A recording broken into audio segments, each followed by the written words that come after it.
Hello, everybody, and welcome to the Awakening Summit. My name is Dominique Oyston, and I'm here with the wonderful Julia Chai, who is going to talk to us about interdimensionality, Qigong, and how we can actually use energy to bring ourselves back into balance. So I'm going to introduce Julia by reading her bio to you. Julia Chai knows pristine energies and unquantifiable potential lie just around the corner. A teacher of Qigong and Tai Chi since 2009, Julia loves introducing people to the realm of pure energy and spirit. I think they're sisters there. Since 2008, Julia has helped hundreds of people access quantum spaces, past lives, between lives, and to release vows and ties and ancestral baggage with hypnotherapy and DNA recalibration techniques. So you started life, it says here, working with a degree in Chinese and economics, and you became an investment banker, working in London and Singapore and Shanghai, and you switched to fraud investigation, and that would have been obviously not quite exciting enough for you, because you then gave it all up to focus on the inner realms. And so Julia is an inspirational speaker and facilitator at energy healing and spiritual connection conferences and workshops all over the world. Welcome, Julia. So lovely to have you here with us. Hi, Adriana. Adriana's hopping on to have a listen. So, Julia, the first question I have for you is, what is interdimensionality? Because this seems to be at the crux of your work with Qigong. That's right.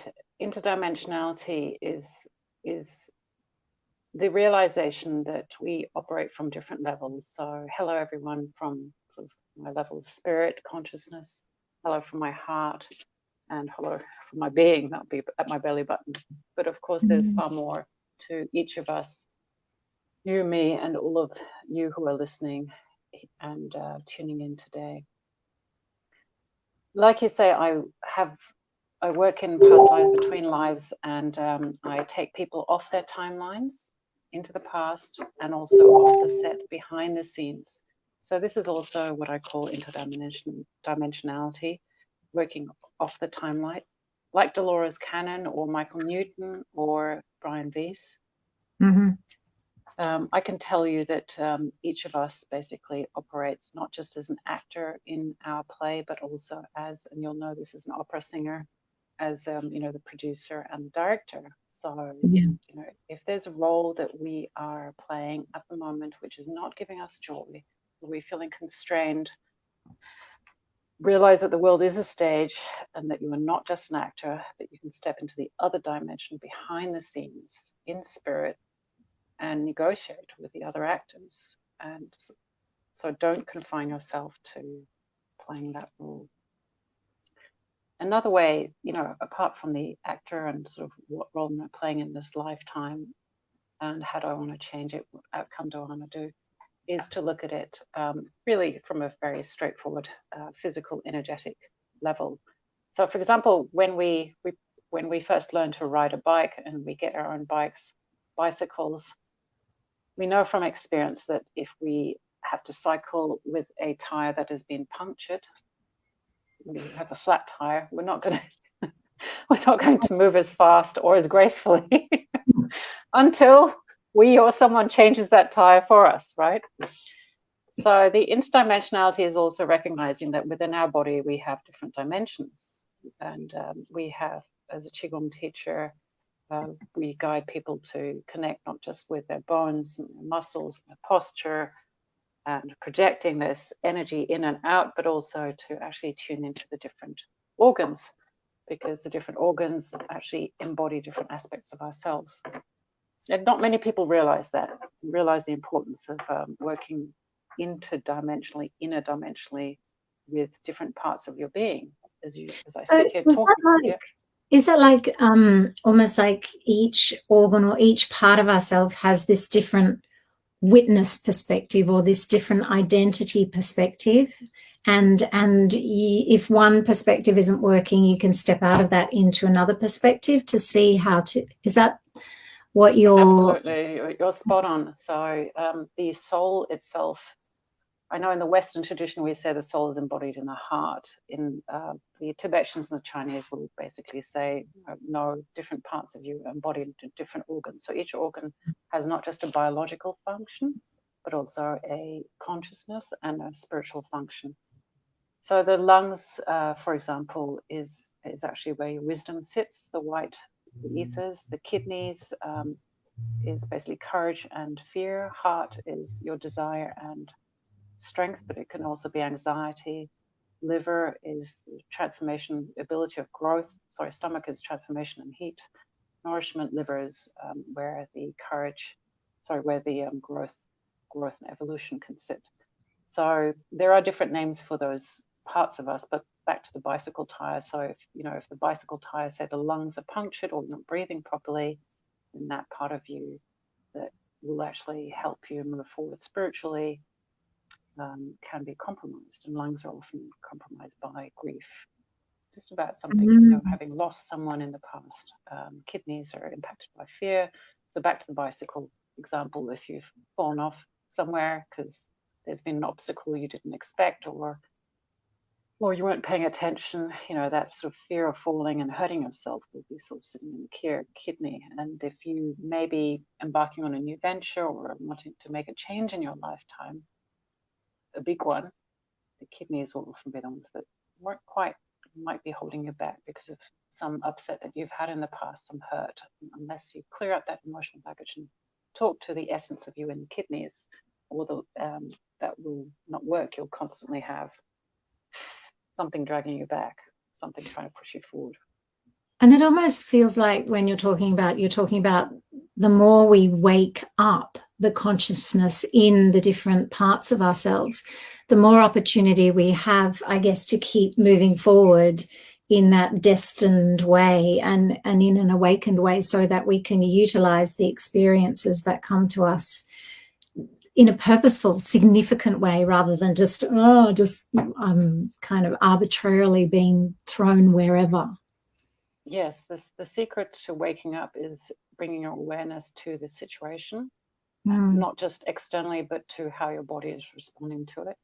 And then the interdimensional aspect of it is actually then taking your presence and your heart and the time into that space. And it's this part of your body that's actually embodying that and finding out what's happening there. And what's happening there is always just a combination of information about what happened in the past. It might have been to you or to your ancestors, and then sort of deciding where you are in the present and where you are into the future. So I can give you an example. I actually did a DNA cellular healing, is what I call it. My client tuned into her heart last week. When we do that, we always tune into the feminine and the masculine aspect of any organ. So when we tuned into the feminine of the heart, she was feeling squeezed, frightened. She just wanted to hide. She didn't want to show up. It was like stage fright. And when we asked about how she felt about the connection to her masculine, she said, he takes up all this space. I was going to let him in. He'd beat me up.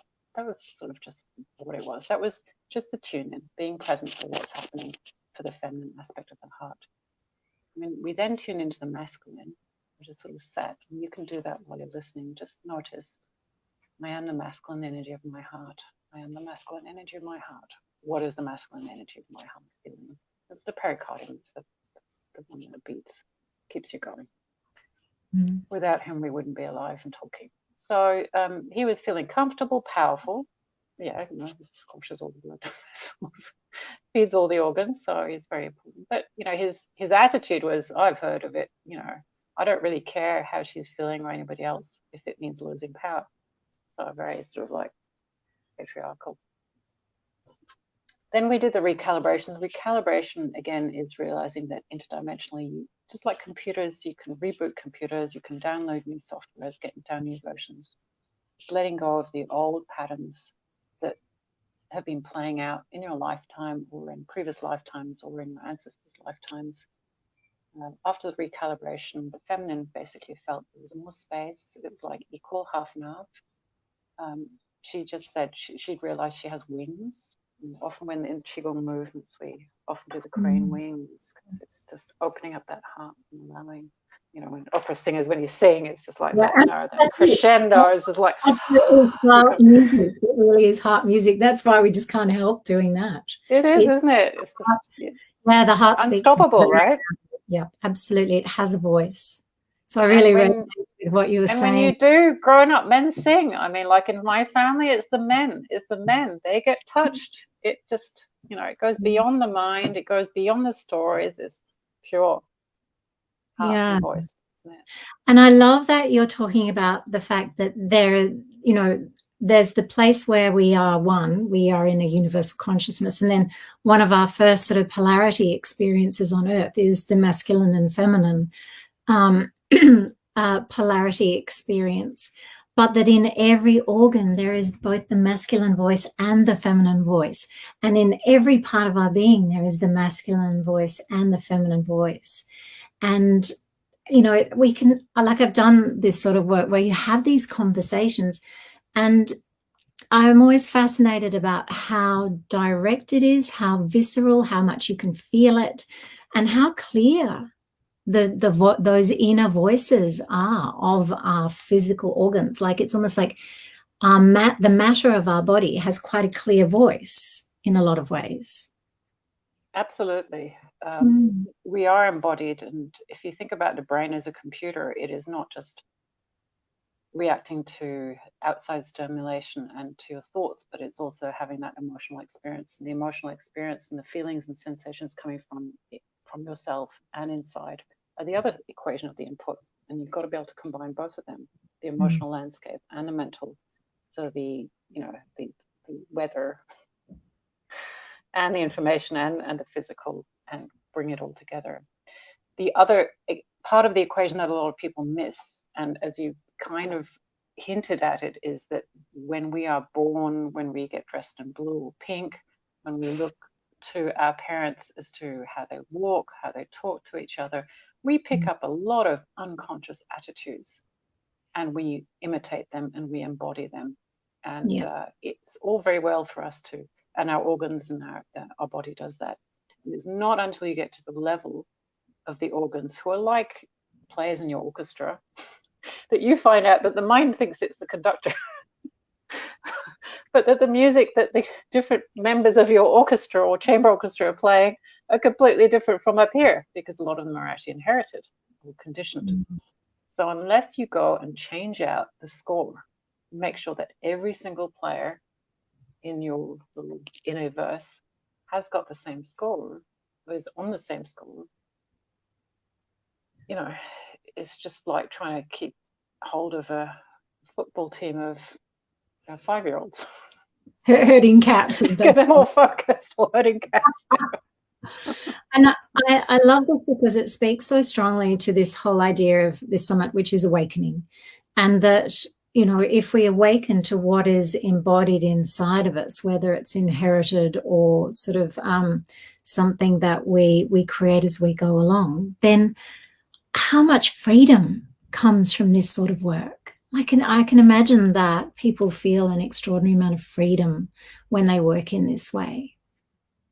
Yeah, that's true, and that's why I do it, because it's empowering.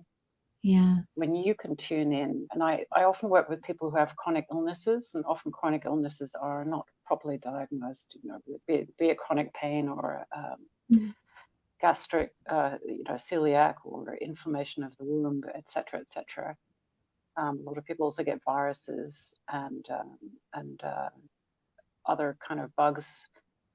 They have consciousness too. You can talk to them. It is like your school playground. You have to be the principal. You have to go and talk to the different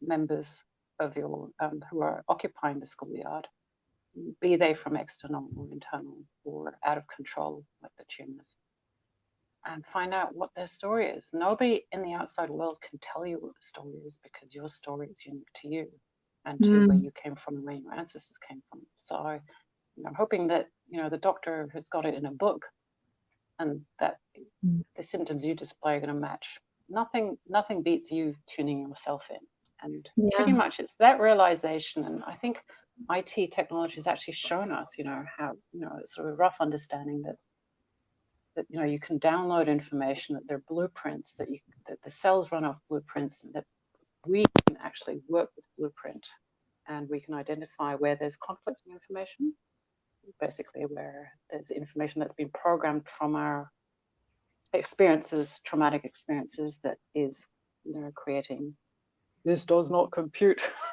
this does not match. That basically, we are now sort of mentally in an age where we understand that, and we can work with it, and quantum timeline jumping, quantum jumping, and choosing. Quantum computing is just opening the mind to the ability that you can basically go results orientated and then work backwards, rather than trying to undo the knitting and sort of work out where the mistake was. Do that, you can basically just reboot the whole thing, dump anything that is in conflict with your goal. Might just be unity, peace, serenity, agreement between masculine and feminine, or technology and romantic, or environment and progress, whatever it is that the sort of conflicts that you've got, polarities that you've got in your life. Because each of us can negotiate that. Sorry, Dominique. I was just going to say, it's like a symphony, isn't it? We are a symphony of frequencies, ideas, consciousnesses, and if we are not in harmony, if there's an instrument just which is in the unconscious, say part of you that's unconscious going over here, and the other thing, the rest of the body is doing this kind of thing, then of course there's going to be a mismatch, and there's going to be a pull in different directions. And I love that. My understanding is what you're saying is that we can step out of this reality, this timeline, and our consciousness can shift into the place where it is not bound by time, to then to look at it and get answers and reprogram and sort of knit and say, come back here, you belong in this symphony, not on that little journey. And then do that work to bring things into harmony again by simply. Absolutely. Spot on. Yeah. We are the emperors and empresses of our universes. And in China, the tradition was that, a bit like Gandhi, he got on a train and traveled for 18 months around India before he mobilized, but just to sort of see what was what. And in China, that would also happen every year. The emperor would get on a barge and travel around the whole country for 2.5 months, find out on the ground what was going on before he went back to rule and set decrees and things like that. We have to do that for ourselves. We have to go within and connect and, sort of make sure that there are tidy up behind the scenes, or change out those flat tires, or sort of agree to let go of that pain, or, that negative experience. Remembering that mathematically it is impossible for anything to repeat completely the same way as it did the last time around. Every moment there are infinite possibilities, and if you're present, you get to choose, and the universe will help you with your choice. You have to be aware of what's going on first behind the scenes. What are some of your best experiences with this work? Like, what are just some real standout experiences for you?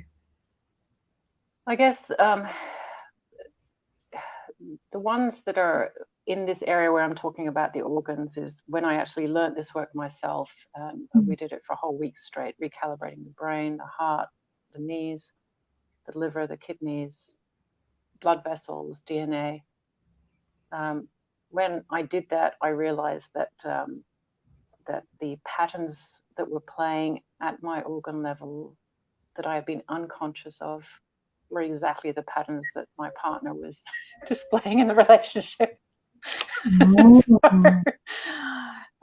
So unfortunately, so I basically he was just he was just matching my vibration, my frequency, the song that my orchestra was playing.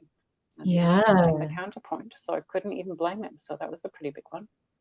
And we magnetize those things, don't we? That because they're part of our field, those realities, expressing as a human being or as a situation or as an experience, that because we already are playing that song, we are in that sort of they become part of the song, part of the experience of the symphony of our life. I'm so interested by this because I relate to that on a very musical level. Yeah, and music is energy, notes, and patterns. And as a youngster, we might really be into rock music or Pink Floyd, cynical music, because we're in that rebellion phase.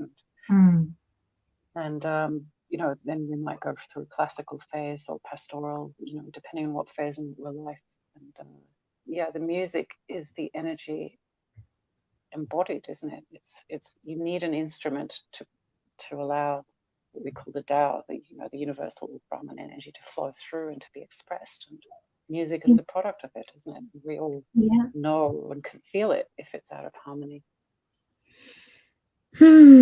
My whole body starts relaxing, listening to this. It's really nice. And Qigong it's beautifully relaxing as work, isn't it? It's almost like it guides you into these sort of streams of effortlessness, I find. It is, and that's also what I love about it, is that I never know how the actual movement will come out, even when I'm teaching. There are guidelines, just like with music, but there is that free flow, there is that response, and there is that allowing of being completely present and just allowing the universal energy and nature's energies to flow into you and through you and with you and dance with you. This is the other thing that I'm very passionate about, is that we are always connected to source energies and universal energies that created us, not just before we're born, when we're in the womb, or as our cells started to multiply, but that energy that is making your little bean sprouts grow is also making your cells grow and multiply all the time behind the scenes. We're talking to each other behind the scenes, 10 million scenes, a couple of them going, all right, time for us to jump off the cliff. The other ones are going, me, I want to be part of the liver. There's this huge, beautiful thing going on behind the scenes. Yeah, and, so like we're talking spirit to spirit, body to body, heart to heart, mind to mind on that complete level. This is a complete conversation.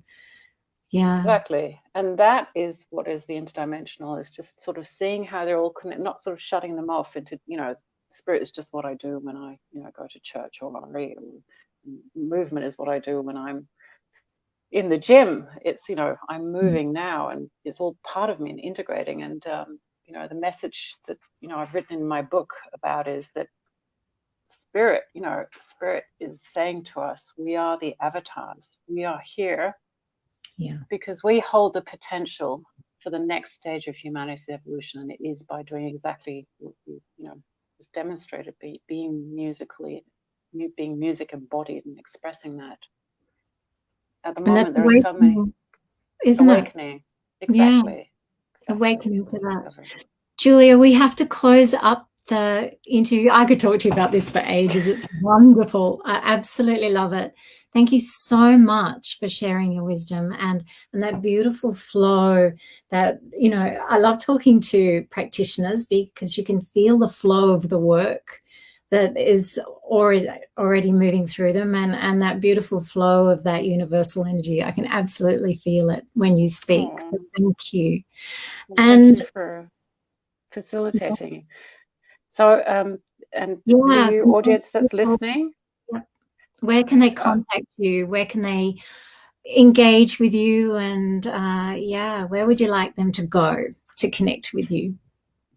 The easiest way is actually just to comment on the post, and then I'll get in touch with you. I am offering freebies in the spirit of the awakening, so it will be a 45-minute session on Zoom, and you can either choose one of two processes that I can take you through. One would be this recalibration of 2 organs of your choice, and the other one would be actually a release of past life vows and oaths, curses that we might have made or I need to take back, or curses that we might need to have had made against us. So that is kind of a tidying up behind the scenes, renegotiating with the actors in the past lives so that that doesn't give you a flat tire going forward.